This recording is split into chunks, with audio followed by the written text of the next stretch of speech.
Why did the United States attack Libya, Iraq, Afghanistan, and Yemen? Why are U.S. operatives helping to destabilize Syria?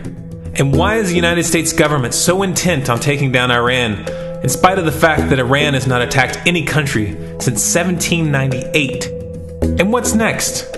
What are we headed for? When you look at the current trajectory that we're on, it doesn't make any sense at all if you evaluate it based on what we're taught in school. And it doesn't make any sense if you base your worldview on the propaganda that the mainstream media tries to pass off as news. But it makes perfect sense once you know the real motives of the powers that be. In order to understand those motives, we first have to take a look at history. In 1945, the Bretton Woods Agreement established the dollar as the world reserve currency, which meant that international commodities were priced in dollars. The agreement, which gave the United States a distinct financial advantage, was made under the condition that those dollars would remain redeemable for gold at a consistent rate of $35 per ounce. The United States promised not to print very much money, but this was on the honor system, because the Federal Reserve refused to allow any audits or supervision of its printing presses. In the years leading up to 1970, expenditures in the Vietnam War made it clear to many countries that the U.S. was printing far more money than it had in gold. And in response, they began to ask for their gold back. This, of course, set off a rapid decline in the value of the dollar. The situation climaxed in 1971 when France attempted to withdraw its gold and Nixon refused. On August 15th, he made the following announcement. I have directed the Secretary of the Treasury to take the action necessary to defend the dollar against the speculators. I have directed Secretary Connally to suspend temporarily the convertibility of the dollar into gold or other reserve assets, except in amounts and conditions determined to be in the interest of monetary stability and in the best interest of the United States. This was obviously not a temporary suspension, as he claimed, but rather a permanent default. And for the rest of the world who had entrusted the United States with their gold, it was outright theft. In 1973, President Nixon asked King Faisal of Saudi Arabia to accept only U.S. dollars as payment for oil and to invest any excess profits in U.S. Treasury bonds, notes, and bills. In return, Nixon offered military protection for Saudi oil fields. The same offer was extended to each of the world's key oil-producing countries, and by 1975, every member of OPEC had agreed to only sell their oil in U.S. dollars. The act of moving the dollar off of gold and tying it to foreign oil instantly forced every oil-importing country in the world to start maintaining a constant supply of Federal Reserve paper. And in order to get that paper, they would have to send real physical goods to America. This was the birth of the petrodollar. Paper went out, everything America needed came in, and the United States got very, very rich as a result. It was the largest financial con in recorded history.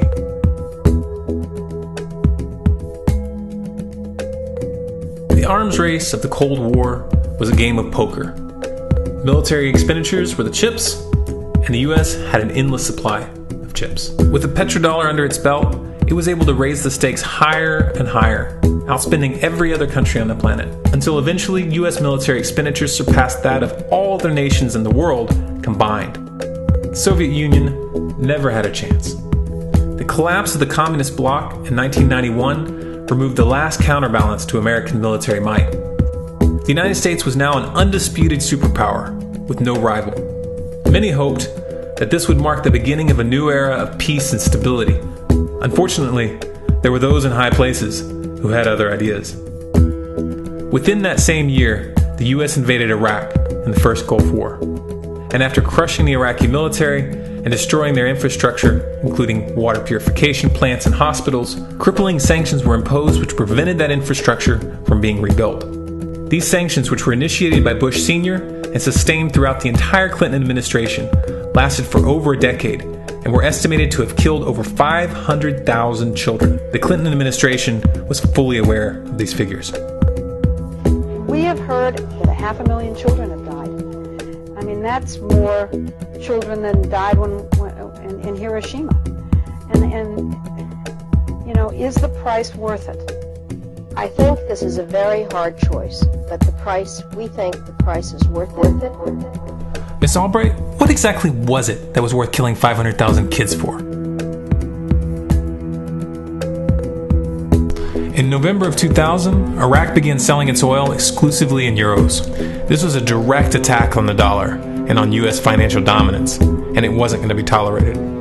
In response, the U.S. government, with the assistance of the mainstream media, began to build up a massive propaganda campaign claiming that Iraq had weapons of mass destruction and was planning to use them.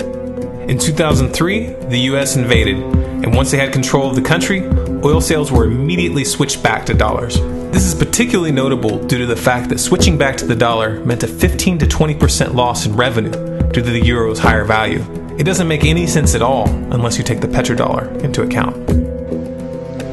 So I came back to see him a few weeks later, and by that time we were bombing in Afghanistan. I said, "Are we still going to war with Iraq?" And he said, "Oh, it's worse than that."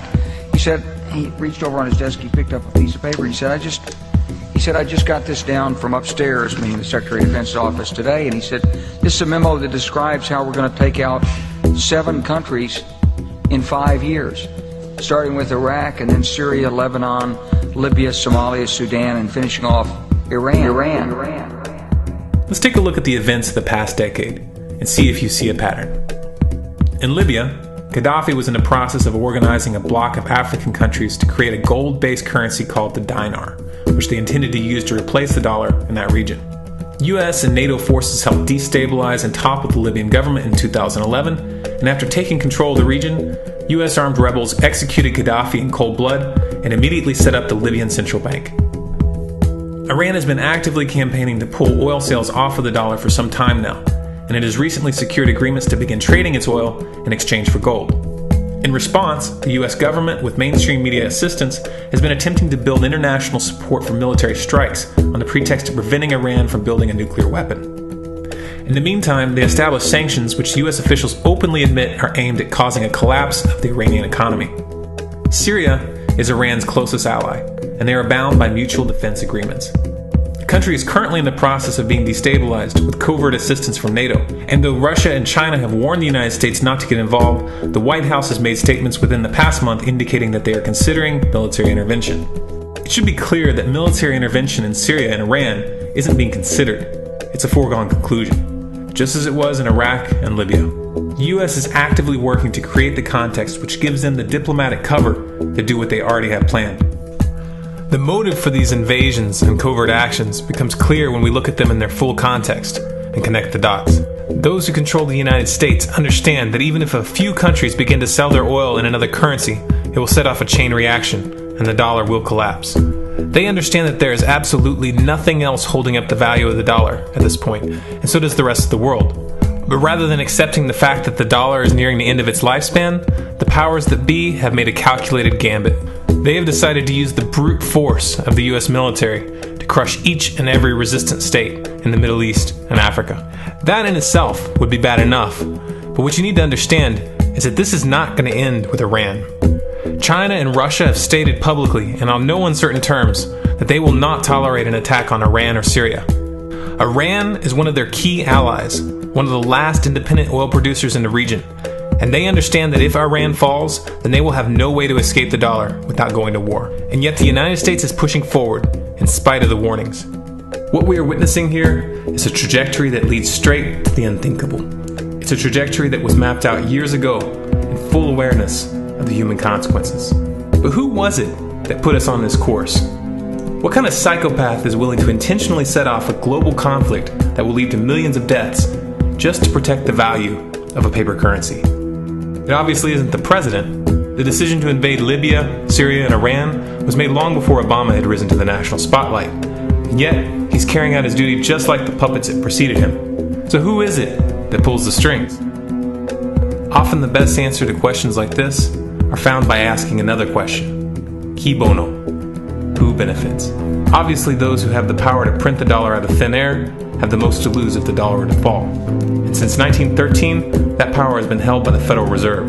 The Federal Reserve is a private entity owned by a conglomerate of the most powerful banks in the world. And the men who control those banks are the ones who pull the strings. To them, this is just a game. Your life and the lives of those you love are just pawns on their chessboard. And like a spoiled 4-year-old who tips the board onto the floor when they start to lose, the powers that be are willing to start World War III to keep control of the global financial system. Remember that when these wars extend and accelerate. Remember that when your son or your neighbor's son comes back home in a flag-draped coffin. Remember that when they point the finger at the new boogeyman, because the madmen who are running this show will take this as far as you allow them to. So how much time do we have left? It's a question I hear constantly, but it's the wrong question. Asking how much time we have left is a passive posture. It's the attitude of a prisoner who's waiting to be taken out to a ditch and shot in the back of the head. What are our chances? Can we change course? Also the wrong question. The odds don't matter anymore. If you understand what we're facing, then you have a moral responsibility to do everything in your power to alter the course that we're on, regardless of the odds. It's only when you stop basing your involvement on the chances of success that success actually becomes possible. To strip the ill-begotten power from the financial elites and to bring these criminal cartels to justice will require nothing less than a revolution. The government is not going to save us. The government is completely infiltrated and corrupt to the core. Looking to them for a solution at this point is utterly naive. There are 3 stages of revolution, and they are sequential. Stage 1 is already underway. Stage 1 is the ideological resistance. In this stage, we have to actively work to wake up as many people as possible about what is happening and the direction we're headed. All revolutions originate from a shift in the mindset of the population, and no other meaningful resistance is possible without it. Success in this stage of the game can be measured by the contagion of ideas. When an idea reaches critical mass, it begins to spread on its own and seeps into all levels of society. In order to achieve that contagion, we need more people in this fight. We need more people speaking out, making videos, writing articles, getting this information onto the national and international stage. And we especially need to reach the police and the military. Stage 2 is civil disobedience, also known as nonviolent resistance. In this stage, you put your money where your mouth is, or more accurately, you withhold your money and your obedience from the government, and you do everything in your power to bring the gears of the state to a halt. Practiced in mass, this method alone is often enough to bring a regime to its knees. However, if you fail at this stage, Stage 3 is inevitable. Stage 3 is direct physical resistance. Direct physical resistance is the last resort, and it should be avoided and delayed as long as possible. And it should only be invoked after all other options have been thoroughly exhausted. There are those who talk tough and claim that they will resist when the time comes. But what those people fail to realize is that if you are inactive during the first 2 stages and save your efforts for the last resistance, then you will fail. When the Nazis were moving door to door, dragging people out of their homes in Germany, that was the time to fight back physically.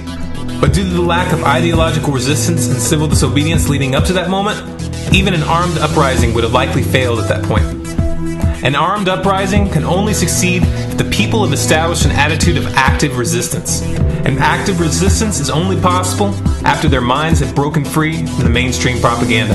If you want to fight back, it's now or never. You're not going to get another chance, and the stakes are far higher than they were in Nazi Germany.